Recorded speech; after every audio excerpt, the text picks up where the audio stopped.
नमस्कार सर्वांना जय आदिवासी। खरं तर छत्रपती शिवाजी महाराजांच्या जन्मभूमीमध्ये आज समस्त आदिवासी समाज बांधव, आदिवासी समाजातील विविध संघटना आणि विशेषतः माझ्या शेजारी बसलेले सर्व 2024च्या विधानसभेचे उमेदवार तमाम जनतेला मी या निमित्तानं आवाहन करतो।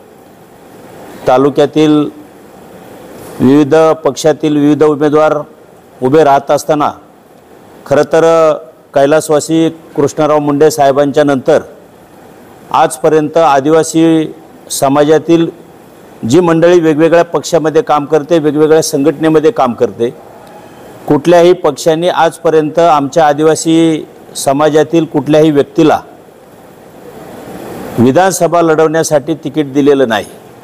आणि म्हणून सर्व उमेदवार जे इच्छुक आहेत त्या सगळ्यांना एकत्र करून त्या सगळ्या उमेदवारांचे सोबतचे असलेले कार्यकर्ते यांना एकत्र घेऊन आज पत्रकार परिषद या ठिकाणी घेत असताना मी सगळ्यांना आवाहन करतो की खरोखर आज महाराष्ट्राचा जर विचार केला, आदिवासीचं स्वतंत्र असलेलं बजेट, ते बजेट निर्माण करण्याचं काम कुणी केलं तर ते आदरणीय शरदचंद्रजी पवार साहेबांनी केलं असं आपल्याला मान्य करावं लागेल। आणि म्हणून त्या पक्षाकडं मागणी करत असताना राष्ट्रवादी काँग्रेस शरदचंद्र पवार गट यांच्याकडे मागणी करत असताना जिल्हा परिषदेचे माजी अध्यक्ष आणि जिल्हा परिषदेचे सदस्य आदरणीय देवराम शेठ लांडे, त्याचप्रमाणे बिरसा ब्रिगेड या संघटनेचा एक आश्वासक चेहरा म्हणून संघटनेमध्ये काम करत असताना आपल्या सर्वांचे परिचित असलेले शंकर होनाजी घोडे हेही त्या पक्षाकडे इच्छुक आहेत। दोघांनीही उमेदवारी मिळण्यासाठी त्या पक्षाकडे अर्ज केलेले आहेत। आणि बाकीचे सोपान लांडे असतील, अंकुश बांडे असतील, हेही त्यांच्या परीने इच्छुक आहेत। परंतु यापेक्षा कुठेतरी समाजामध्ये एक वाक्यता असली पाहिजे, समाजाचा एक विचार असला पाहिजे आणि समाजातून एकच उमेदवार दिला गेला पाहिजे, त्याशिवाय आपल्याला न्याय भेटणार नाही। आणि म्हणून आदरणीय शरदचंद्रजी पवार साहेबांकडे या दोन्ही उमेदवारांनी, शंकर घोडे असतील, देवराम शेठ लांडे असतील, यांनी मागणी केली की बाबा महाराष्ट्रातील जवळजवळ 80% समाज गेल्या लोकसभेच्या निवडणुकीच्या निमित्तानं पवार साहेबांच्या बरोबर राहिलेला आहे। आणि मग महाराष्ट्रामध्ये विचार केला तर पुणे जिल्ह्यामध्ये मावळ असेल, खेड, आंबेगाव आणि जुन्नर, यामध्ये जुन्नरमध्ये मोठ्या प्रमाणामध्ये आदिवासी समाज राहतोय। आणि मग आमचा हक्क आणि आमचं कर्तव्य आहे की त्यांच्याकडे तिकीट मागणं।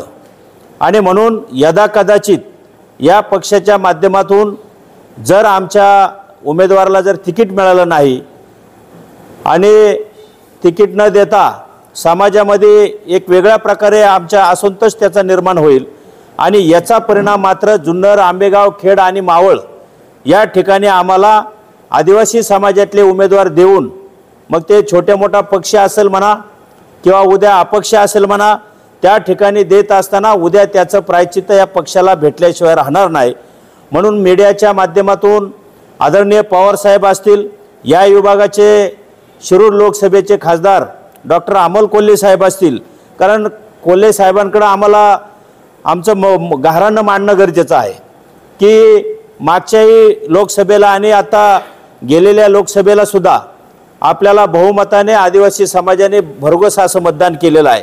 म्हणून आमचं म्हणणं हे आपण ऐकावं मीडियाच्या माध्यमातून। आदरणीय शरदचंद्रजी पवार साहेब असतील, डॉक्टर अमोलजी कोल्हे असतील, यांनी हे आमचं म्हणणं ऐकावं आणि आमच्या उमेदवाराला यदाकदाचित दोघांनी मागणी केली म्हणजे दोघांना देता येणार नाही, पण 2 पैकी एकाला जरी दिलं, उद्या घोड्यांना तिकीट दिलं तर देवराम लांडे त्यांचं काम करतील, देवराम लांडेंना तिकीट दिलं तर शंकरराव घोडे सुद्धा त्यांचं काम करतील।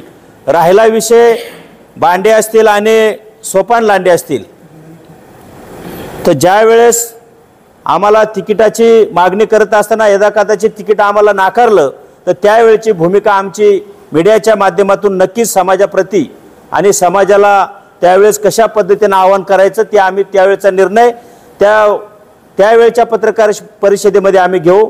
आमची आज पत्रकार परिषदेच्या माध्यमातून एवढीच विनंती आहे आणि समाजाला सुद्धा आवाहन करतोय की आपण जरूर आदिवासी समाजातली जी ज्येष्ठ काही मंडळी असतील ती वेगवेगळ्या संघटनेमध्ये वेगवेगळ्या पक्षामध्ये काम करत असतील, पण त्या सगळ्यांना विनंती आहे की आता आपल्याला कुठल्याही परिस्थितीमध्ये कैलासवासी कृष्णराव मुंडेंचं स्वप्न साकार करायचं असेल तर या तालुक्यामध्ये एकच उमेदवार आपला आदिवासी समाजाचा द्यायचा आपला निर्णय घेतला पाहिजे। आणि याच्यानंतर सुद्धा जो काही निर्णय होईल तो मीडियाच्या माध्यमातून असेल, प्रिंट मीडियाच्या माध्यमातून असेल, समाजापर्यंत नक्की पोहोचवला जाईल अशा प्रकारची भावना आजच्या पत्रकार परिषदेमधून व्यक्त करतो। परंतु आमचा उमेदवार आदिवासी समाजाचा हा तालुक्यात उभा राहणार ही याच्यात तीळ मात्र शंका नाही। परंतु ह्या दोघांनी त्या पक्षाकडे मागणी केली, पवार साहेबांच्या राष्ट्रवादी पक्षाकडे, जर तिकीट दिलं नाही तर जुन्नर, आंबेगाव, खेड आणि मावळ या चारही तालुक्यामध्ये आदिवासी समाजाचे उमेदवार उभे राहणार आणि याचं प्रायश्चित्त त्या पक्षाला भेटल्याशिवाय राहणार नाही अशा प्रकारची मी जाहीर आवाहन करतो आणि या ठिकाणी थांबतो। जय हिंद, जय आदिवासी। नाही बस संपलं, विचारा ना, मला विचारा फक्त। मारुती वाळ तुमच्या शेजारी देवराम लांडे बसले, तुम्ही असं म्हणाले की त्यांनी राष्ट्रवादी काँग्रेसकडे विधानसभेची अधिकृत उमेदवारी मागितलेली आहे। उमेदवारी मागताना त्या पक्षाचं सदस्यत्व स्वीकारावं लागतं।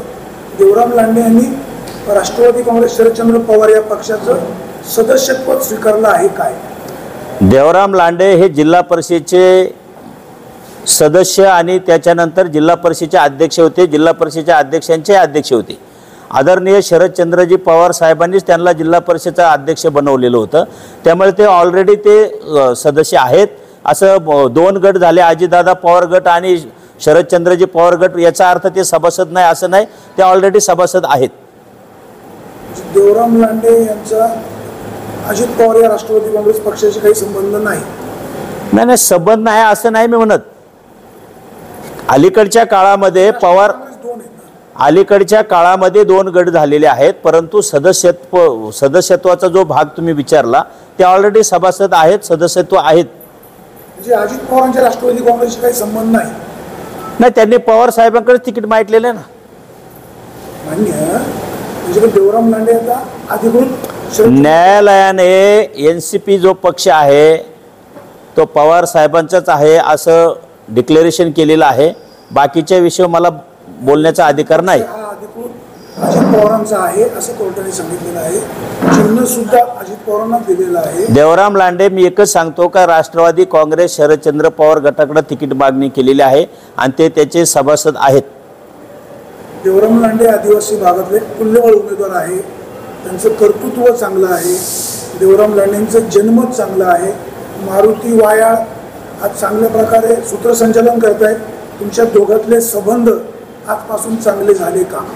नाही, आमचं काय वादविवाद काय नाहीच आहे ना। तात्विक मुद्द्याशी वाद होतात, एखादी गोष्ट पटत नाही तिथं वाद होतो। उद्या देवराम लांडे चुकीचे वागले, माझं नक्की त्यांच्याशी वाद होणार, परंतु समाजाचं धोरण आखत असताना मी 2014ला मी विधानसभा लढवलेला कार्यकर्ता आहे आणि आजचा निर्णय 2024चा विधानसभेचा घेत असताना सगळ्या कार्यकर्त्यांची अपेक्षा होती की मारुतीवाळ तुम्ही जो निर्णय घ्याल तो सगळ्यांना मान्य असेल, त्याप्रमाणे कुठलाही वादविवाद न करता हे माझे चारही उमेदवार हे माझ्या समाजाचे आहेत, माझ्या जीवाभावाचे आहेत, त्यामुळे मी जो निर्णय घेईल तो त्यांना मान्य आहे।